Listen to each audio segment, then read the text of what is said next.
మెదక్ జిల్లా చిన్నశంకరంపేటలో రైతులు నిరసనకు దిగారు. ధాన్యం కొనుగోలు చేయాలని డిమాండ్ చేశారు. 5 రోజులుగా లారీలు రావడం లేదని, కొనుగోళ్లు జరగడం లేదని రైతులు వాపోతున్నారు. రాత్రి బౌళ్లు ధాన్యం రాసుల దగ్గర పడిగాపులు కాస్తున్నామని కన్నీళ్లు పెట్టుకుంటున్నారు. ఉమ్మడి మెదక్ జిల్లాలో ధాన్యం కొనుగోళ్ల జాప్యం రైతులకు శాపంగా మారింది. లారీలు రాకపోవడంతో కొనుగోళ్లు మందకొడిగా సాగుతున్నాయి. దీంతో రైతులు ధాన్యం కుప్పల దగ్గరే పడిగాపులు కాస్తున్నారు. తమ కష్టాన్ని ఎవరికూ చెప్పుకోవాలో తెలియడం లేదని కన్నీరు మున్నీరవుతున్నారు. మెదక్ చేగుంట రహదారిపై మహిళలు రైతులు రాస్తారోకో చేపట్టారు. దీంతో రహదారిపై వాహనాల రాకపోకలు నిలిచిపోయాయి. రైతులకు పోలీసులు నచ్చజెప్పి అక్కడి నుంచి పంపించారు. ధాన్యం కొనుగోలు చేస్తామని అధికారులు కూడా హామీ ఇవ్వడంతో నిరసన విరమించారు రైతులు. గతంలో ఉన్నప్పుడు రోజు 2 లారీలు వచ్చేది. సన్నవర్లకు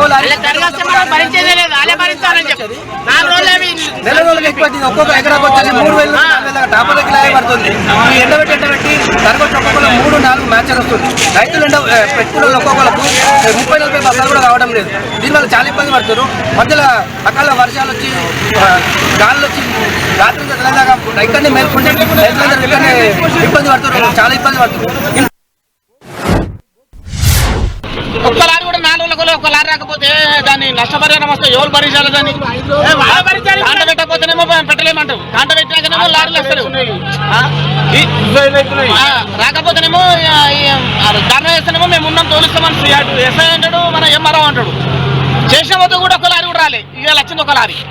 ఇంత అన్యాయం చేస్తే ఎట్లా పోతుంది సార్ పబ్లిక్? అసలు 3వ లారీ ఇది. మళ్ళా రైతుల పరిస్థితి ఏంటి అసలు? రైతులకి ఓనేలేవా? వీటికి దాని నుంచి కూర్చున్నాడు.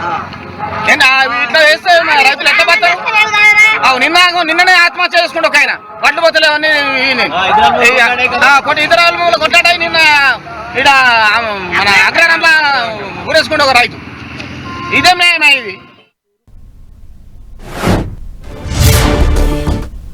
నిజం. ఎప్పుడు వర్షం అవుతుంది తెలియదు. దరిద్రం అంతా రైతు ఆడకూడదు.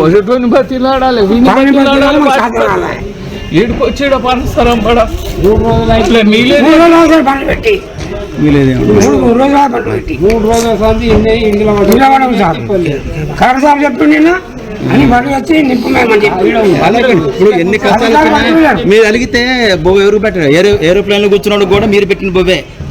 మీరు పెడితేనే బొవ్వ. ఏరోప్లేన్ లో కూర్చున్నాడన్నా మీలాంటి మాట్లాడతారు కానీ వేరే వాళ్ళు మాట్లాడారు.